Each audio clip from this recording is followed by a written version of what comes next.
Good day po, Pastor Glenn. My name is Darwin Lim from Anyag Section.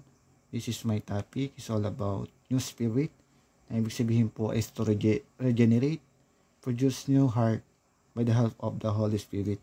Ang scripture ko po ay matatagpuan po sa Hebrews chapter 8, verse 8 to 12. Noon po may idea na po about sa hermeneutics like yung literal and figurative and how to subdivide yung bawat chapter. Pero ngayon po mas nag-deeper pa po yung understanding ko po sa pag-aaral po ng salita ng Panginoon. And thankful kay Lord na naging part po ako ng pag-aaral na ito.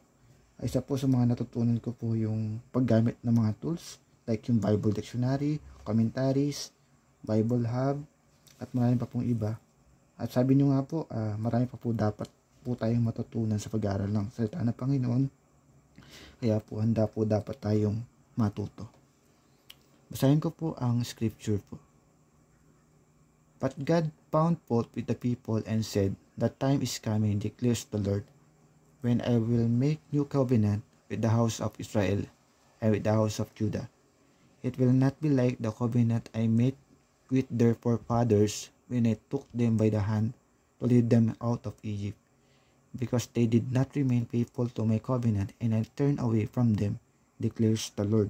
This is the covenant I will make with the house of Israel after that time, declares the Lord. I will put my law in their minds and write them on their hearts. I will be their God, and they will be my people.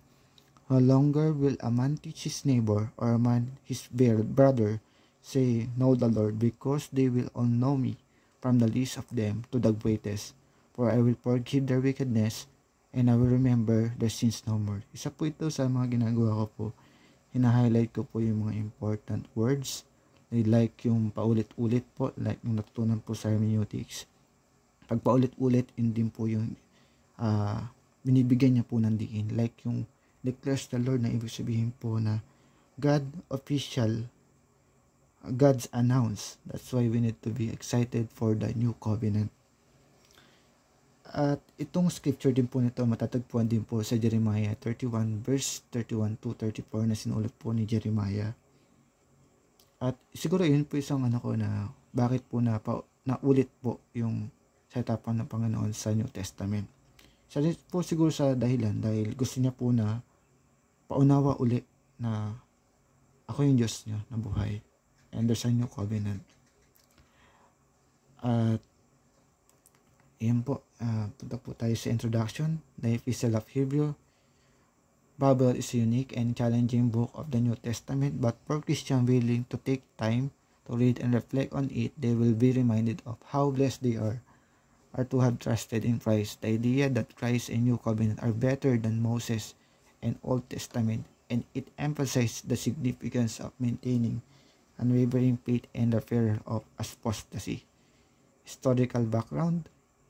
The book of Hebrews demonstrates a deep and abiding understanding of redemptive history. Hebrews offers a comprehensive teaching on the history of salvation that has resulted in Jesus Christ through its allusion to the Old Testament passage, analysis of historical occurrence, and meditation on historical saints like Moses and Melchizedek.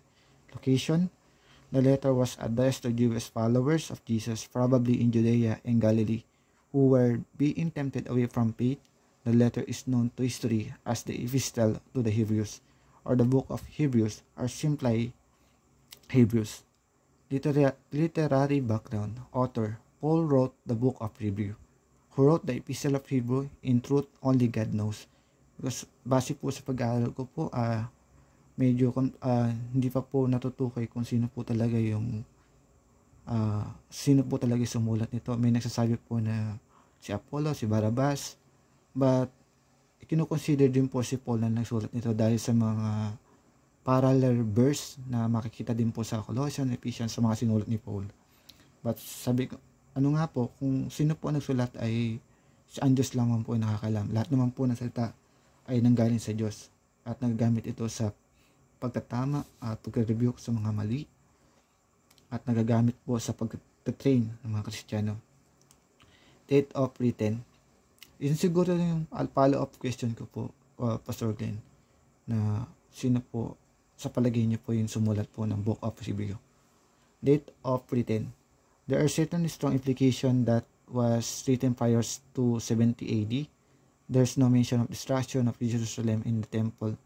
The author writes as taught priests were still offering sacrifices.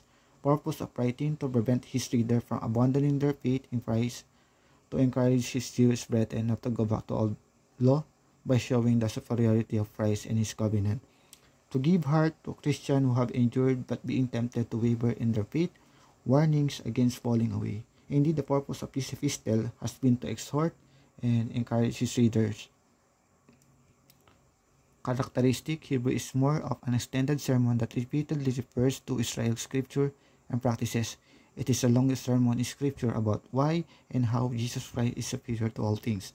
Hebrews teaches that Jesus Christ is greater than law because he gave the law. The book of Hebrews is one of the few places in the Bible where we can read about the prophet Melchizedek and the priesthood named after him. Recipient Jewish. Some scholars believe it was written for Jewish Christians who live in Jerusalem. Hellenistic Jews were raised outside of Israel. Third, immature. The original audience of Hebrew was immature. Listen to the way the author described them. Persecuted and near apostasy. Mga Hudyo na ayaw na bumalik sa pananampalataya sa Lord dahil sa persecution, dahil sa bagong law na dapat nila sundin, like yung New Testament, and hindi na nila susundin yung Jewish old system.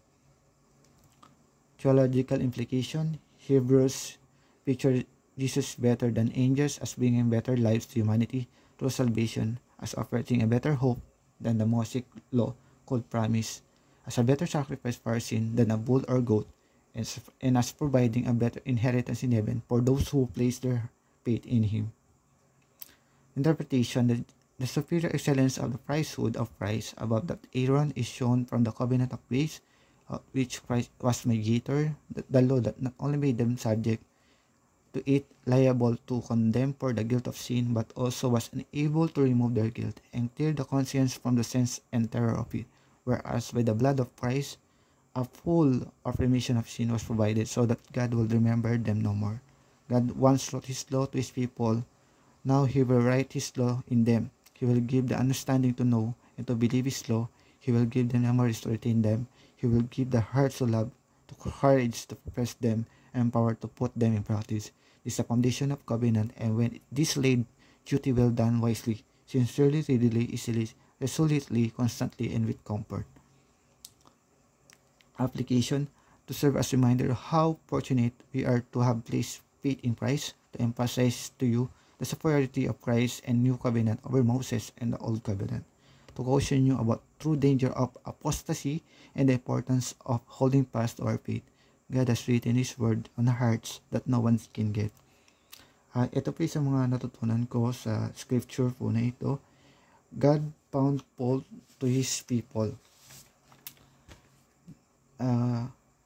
Like yung pag-worship nila sa kay Baal and burning their children as offering to Baal. Napakagrabe po.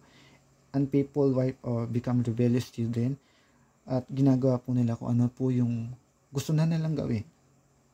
Isa din po pala sa kasalanan yun. Yung gusto na lang natin yung gawin natin at hindi na po naayon sa salita ng Panginoon, sa will ng Panginoon. And they ignore God, and dito po sa kamalian nito, hindi po tahimik si Lord. God is not silent on our wrongdoing. At doon po sa wrongdoing nun, nakareceive po siya ng consequence, like yung Jerusalem coming destruction by invaders from the north, causing God to withdraw his blessing. Yun po isa sa mga consequence. I-withdraw ni Lord yung mga blessing na para sa kanila. And promise, God will make a new covenant. God promise of restoration through repentance of sin through the blood of Jesus. Sabi nga niya, I will forgive their iniquity and I will remember their sins no more. At dahil sinunod ni Kristo ang kalooban ng Diyos, tinigis niya tayo sa mga kasalanan natin sa pamagitan ng minsang paghahandog. Pinutol niya na po yung old Jewish system. God wanted a renewal relationship. God put his law in our hearts and mind. And sinulat niya na po yung salita niya sa ating mga puso dahil dati is table stone. nakasulat. At yun po, last po, gagamitin po tayo ng Lord, be witness of God, like in kay Jeremiah. Gagamitin na tayo ni Lord para warningan ng mga tao, at ikaw yon bilang mga Kristiyano, makita natin ang mga mali sa paligid. Hindi dahil sa tayo ay magiging judgmental, kundi nakita natin yung kailangan ng tao ng Diyos para magbago. And we will receive the Holy Spirit in our life. Sabi niya nga sa Ezekiel 36 verse 26 to 27, but you will receive the power of the Holy Spirit comes on you, and you will be my witness in Jerusalem, in all Judea and Samaria, and to the ends of the earth. At be responsible, dapat nakita natin, nakita si Lord sa atin, like nagmamanifest. Conclusion po, sa lahat po ng mga nagawa nating kasalanan, si Lord po ay handa tayong patawarin. Sundin natin ng buong tapat ang utos ng Panginoon, sapagkat wala na makakahigit sa mga utos na ito. Amen.